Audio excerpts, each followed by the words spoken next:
Listen, everybody, I want to talk to you guys today about The Pitt, which is a show that's on HBO Max. It's been called a medical drama. I consider it more of a workplace drama.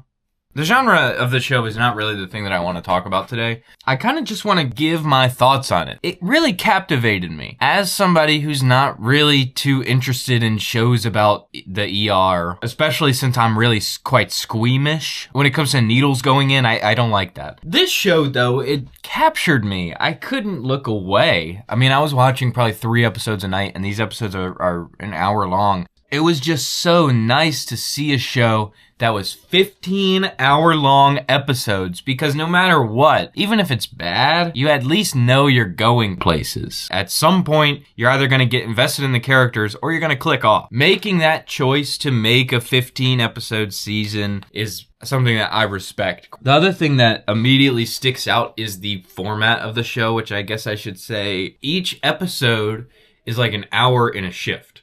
So it's a 15-hour shift, and the whole season takes place on one night, which was also pretty interesting. I like it when TV shows do that. It kind of got me interested to watch 24, because I like Kiefer Sutherland quite a bit from Metal Gear Solid 5 and from a show he was in when I was a kid called Touch. But I've never seen 24. After watching The Pitt, I'm like, damn, I might really like 24. Before I say anything misogynistic, the cast is very diverse in like race and gender. It doesn't feel like woke or anything, but it feels like they got an accurate depiction of like the kinds of people that exist. It felt like they weren't trying to say anything except like, here is a normal ER, which I really love. The women are so gorgeous. They're all so hardworking and like noble. And you just like, I don't know, I like, shit, I should break my leg and go to the ER. Mel is definitely my favorite character. I saw people saying that she was meant to be neurodivergent. I feel like the show intentionally makes the distinction. It's her sister who has learning disabilities. And I'm not saying that Mel couldn't be diagnosed with learning disabilities or that she's not neurodivergent. But I mean, it's possible for a person who's neurotypical to interact with people who are neurodivergent. I don't like this idea that like, oh, just because Mel acts differently, she's got to be neurodivergent, because I'm somebody who acts differently and I am diagnosed with learning disabilities, but I've never had a professional put me on the autism spectrum. And Mel's sister has learning disabilities. And I think that Mel would say if she had been diagnosed with autism or anything like that. I guess getting into it, like, there is no such thing as neurotypical. Everybody is neurodivergent. It doesn't matter what, like, I don't know. You can have a special interest and not be autistic. You can get stressed out by lights and sounds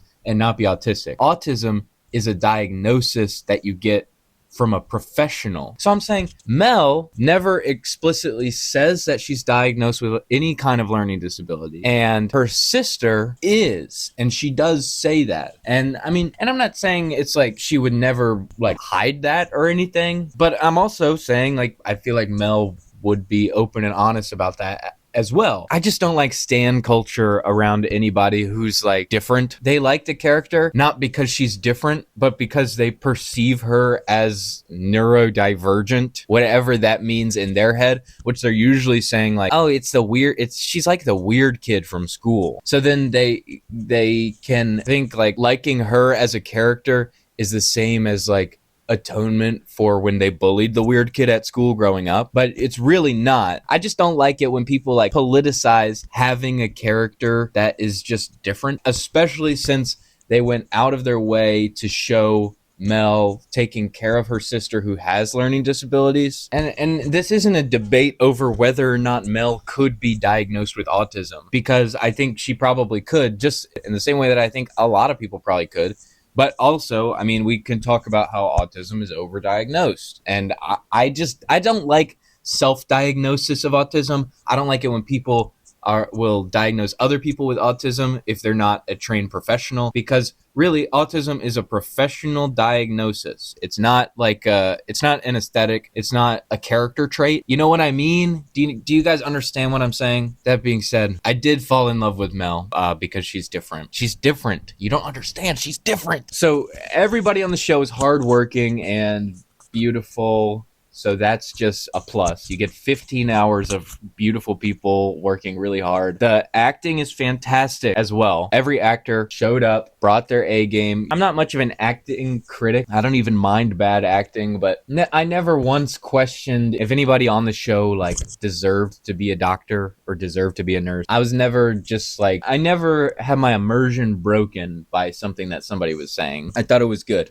I just thought it was really acted out well, and they all seem like medical professionals. And I saw a video from Dr. Mike where he was saying that a lot of the stuff in the show was like incredibly realistic, which was definitely my impression the whole time. I was like, damn, these guys know their shit. But I don't know. I've never been in an ER. Yeah, the acting is fantastic. The special effects, this is the other standout. So the two things that make the show really special are the actors and the special effects, because the actors are giving it their all and they're really selling the performance, but the special effects are next level. I honestly never really thought about it until like halfway through the show. I was like, wait a minute, they can't actually be doing these procedures on real emergency patients, can they? These have to be prosthetic. They just look so real. I mean, everything looks like real. Standout moment for the special effects was the childbirth scene. Dude, I have never on screen seen a baby come out of a pussy like on screen. They showed a full childbirth that looked 100% realistic. I mean, well, granted, I've never seen a childbirth with my own eyes or on video, so I don't know. I mean, it could look completely different, but it definitely sold the idea to me. I was watching a baby coming out of a pussy, and I never even, I mean, in my head, I'm thinking, how the fuck did they do this? But I'm not thinking, this is fake, you know?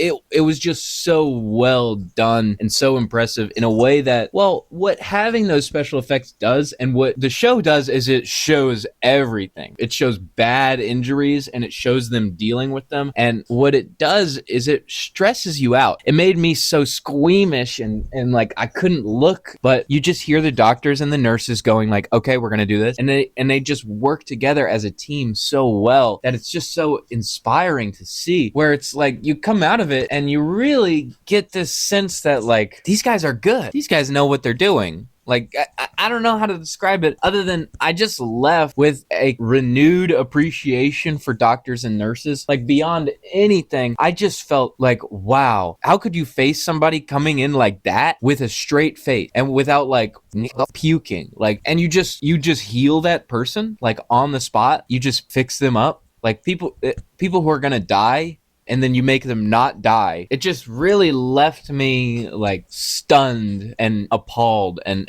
really like grateful for all the doctors and nurses in the world. The show left me with a sense of like community and like love in my heart, like an actual feeling, which it's rare for a show on TV to elicit a feeling. Although I did just watch Game of Thrones, and the first couple seasons of that really had me feeling for the characters. By the end though, I'm more just like in it for like what is going to happen. So like by the end of Game of Thrones, I'm like, what the fuck is happening? I'm like yelling at the TV. Whereas even throughout the ending of The Pitt, the whole time I'm like, oh yeah, like I do like to react to the TV when I'm watching alone. Like I like to get loud and like try to immerse myself in the world. I am legend now because of you.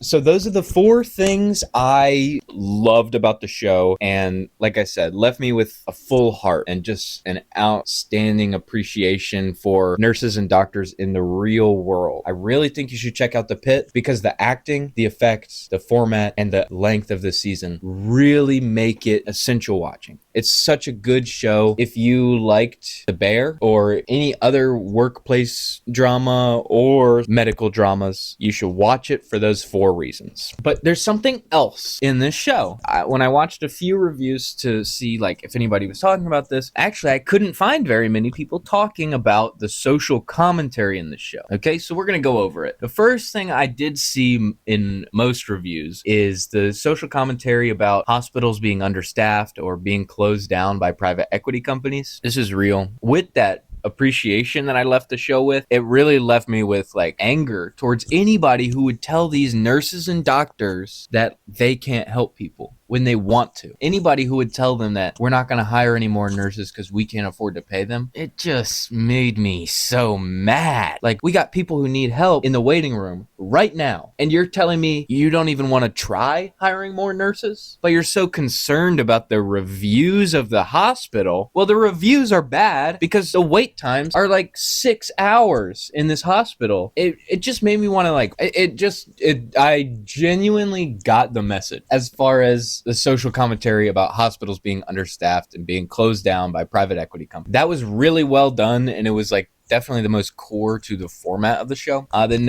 next social commentary, and I'm skipping, was the anti-masker, which there's also an anti-vaxxer towards the end. So I saw some Australian guy talking about the anti-masker thing, and he was saying how like unrealistic it was. Personally, I don't think he was in America for that time because people were really freaking out about the masks. I mean, granted, the show takes place in 2025, so it's not during the height of COVID, but basically what happens on the show is there's, in the waiting room, you don't see this, but there's a anti-mask lady, her kid is coughing, and then a libtard woman offers the kid a mask, and then like, I mean, you don't see that. You just come out and they're arguing. The anti-masker is like, it's allergies. Like, you shouldn't be worried, you know. So here's the thing. They did a good job at taking, I think, the stress that anti-maskers have about like their decisions and like realizing it. Like, the lady was like trying to defend her son against, I mean, honestly, you know, a stranger comes up to her son and like is talking about shit. And it's like, fuck you, like, go away. You know, like, this is allergies. Like, it's not like you're going to catch COVID from this kid. I mean, I understand why, like, you want to be precautious. Like, at the end of the day, it's a nice offer, but also don't talk to my kid in public. We're all just in this waiting room feeling like shit. It was the kind of situation where I'm not an anti-masker, but in the year 2025, if my kid needed to go to the hospital, I'm not going to get them a mask first, you know? If they don't have COVID, like, I'm not worried about it. So if a stranger came up and was like, would you like a mask, little guy? I would be defensive. That's my own, like, personal problem, though. I understand that, like, that the woman would just be trying to help, and, I mean, it would be up to my kid whether or not they wanted to wear the mask. I wouldn't be like, get away! You know, I wouldn't escalate things to that level because I'm not an anti-masker. I really got the emotionality of the situation, and it felt like a real situation. It didn't feel fake, like this Australian guy I watched was saying. And the anti-mask lady punched the other lady, and she lost a fucking tooth, which was so funny. It was hilarious. But the one thing where it was kind of like, it was really obvious that they were trying to make a point was when Dr. Langdon is seeing the anti-mask lady and she needs surgery for something. And he goes, would you like your surgeons to go no mask for the surgery? And she's like, what? And he's like, yeah, well, you know, we believe in the doctor profession, we believe that wearing masks reduces the spread of virus and infection, but I don't want to disrespect your feelings. And she's like, they can wear masks. I thought it was funny the way that they kind of did show both sides of it, because Dr. Langdon, while he's correct, he's being a dick to his patient, which is like, I mean, I can't say I don't support it, because she's like being rude and causing a scene and like making everybody's life worse. But her wanting the surgeons to wear masks is not the same as her thinking it was rude for a stranger to offer her kid a mask when her kid's coughing from allergies. So I liked that dimension of it, is that they didn't say like this person is completely right and this person is completely wrong. They were just showing how being in the waiting room of a hospital can just get people stressed out. And then if you already have misinformation and like you're already scared of the idea of wearing a mask or being forced to wear a mask, it could just trigger you to go crazy mode. You don't have to be like the problem isn't that these people don't like masks or something. The problem is that they're scared, and like being in the hospital is a very scary experience for those people, because the reason that they're scared is because they're scared of doctors because of trauma from when they were kids. So it's like, I felt like that was a very realistic and holistic depiction, even though, yeah, it was a little bit exaggerated of an anti-masker, but it was realistic and well done. The dialogue from Dr. Langdon was somewhat preachy, but also it it was a good thing to establish, like, well, yeah, these people are doctors and nurses, and they worked through COVID, and they all have trauma from it, and they don't really have patience for somebody who's gonna be like, I don't want to wear a mask. They don't have patience for that, because it's like, fuck you. There's flashbacks to like 2020 or 2021 where COVID was at its height. They're all wearing like, you know, like big bodysuits and stuff, and they made it a point to show how traumatic COVID was. So they, like I said, they gave it a really holistic approach to the anti-masker discussion. It's not like showing all sides. Like, they never took the side of the anti-mask lady, but again, it's a show about medical professionals who have trauma about this, who are trying their best to keep it cool, and this lady just decked another lady in the face in the waiting room, and like they're not gonna be like, why do you think that? Like, they're not gonna have an open dialogue with her. And I liked that they really just shut her down, and they were like, no, like, we've been through hell. I really do not want to hear about you thinking masks are bad. Like, fuck off. They did a good job of showing a science liberal getting a, I think, well-deserved checkmate on a conspiracy conservative. It was well done. I like that. So next, this is kind of like the first thing with the social commentary: nurse assaults and suicides. I'll pull up some data on the screen behind me so you guys can see it. It's kind of insane. I believe there are multiple assaults on the nurses, and there's discussion of suicide. That seemed realistic. It never had like a line about it. Well, actually it did. Somebody said like, assaults on medical workers have been on the rise in the last 10 years. A real like data spouting. I just thought like, damn, that's crazy. Because I know it's true. All these doctors and nurses are real trust the science folk, but they've actually been to medical school and they really know the science. So it's like, obviously that's how they would behave. Well, anyways, the one that I thought was really, it kind of broke me when I saw it, because I thought it was really funny. I liked how obvious they made it. Is this one line? If you've seen the show, you probably expected this. So there's a school shooter type kid. He's got like a hit list of girls, and him and his mom are in the hospital. He ends up running away at the beginning, and the main character, Dr. Robbie, is like, we just got to give him time. Like, he'll be back to pick up his mom, and we'll talk to him then. But another doctor calls the cops on him, and I guess they put out an APB, and they're trying to hunt him down. And then there is a shooting at a music concert, and so they're dealing with, you know, people coming in with gunshot wounds. I think they said 170 patients, which was just such a awe-inspiring finale, seeing them like deal with like a trauma zone. It was really incredible. Anyway, there's a school shooting, and then somebody goes like, do you think he did it? Not a school shooting. In my mind, I'm like, there's no question he did not do it, but they're really like worried, and they're trying to make it seem like it was possible. I just don't think it. I mean, I don't know. See, my perspective is like, I knew kids in school who made hit lists, and it's a strange coping mechanism that I don't understand, but it doesn't make you a school shooter, and those people are normal now. So I was genuinely not worried about it. I was on Dr. Robbie's side the whole time, where it's like, shit is really kind of not a big deal. After the shooting, they're all worried that it was that kid. Dr. Robbie is like questioning whether or not he's right or wrong, and then the kid's mom comes up and she's talking to him, and Dr. Robbie goes, he says this, not verbatim, but I'm going to try to get it. He says, we are failing young men. We just tell them to man up, but we don't actually teach them how to deal with their emotions. And then we let them get all their life lessons from toxic podcasts. I'm wrong. And you apologize. And we will help you explain that this came from concern for his safety. What you right? Should I become a petitioner? What am I doing to my son? You are trying to get him the help that it sounds like he needs. He lost his father. That would affect anyone. But we are failing young men because we don't teach them how to express their emotions. We just tell them to man up, and then we let them get their lessons in manhood from toxic podcasts. And it was like, what?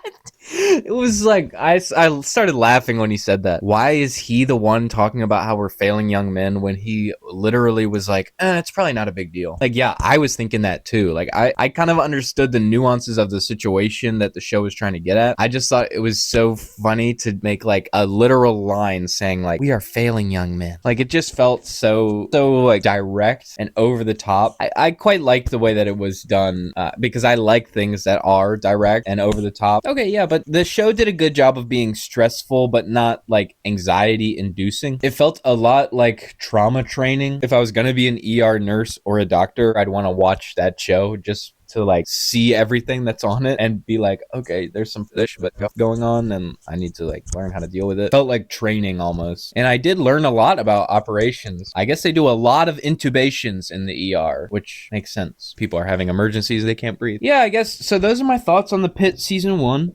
I'm a little bit late to the party. Anyways, thanks for watching. Well, I hope you enjoyed my recap of Season 1 of The Pitt. I don't have much else to say other than see you guys next Sunday when I upload my next video. I appreciate you guys watching this far. This heart is for you.